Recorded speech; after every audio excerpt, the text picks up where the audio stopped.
So I'm down on my bike and my legs start to shake. And so what do? Right? Like you say, okay, my legs are not able to maintain this. Let me sit down on the seat. So you sit down on the seat, but because the road is so bumpy, what happens?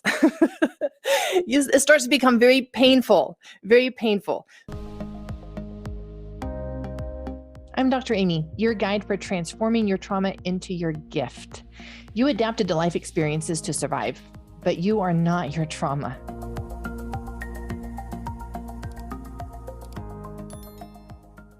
I don't know how many of you are bikers. I am a biker. I have done mountain biking. I prefer road biking. I have been biking for as long as I can remember. In fact, I can't even remember the first time that I went on a bike ride because I've just always been biking.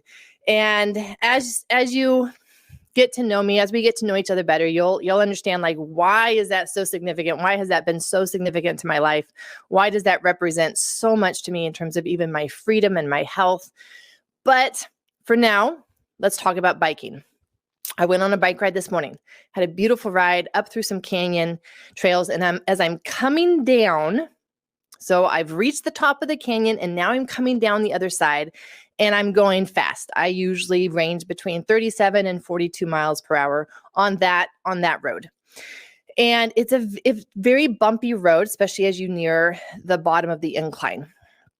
And I have been climbing up this canyon for a long time. At least it feels like a long time.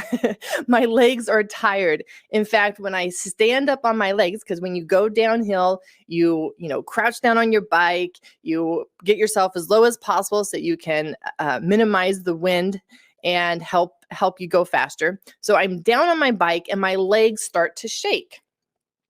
And so what do? Right? Like you say, okay, my legs are not able to maintain this. Let me sit down on the seat.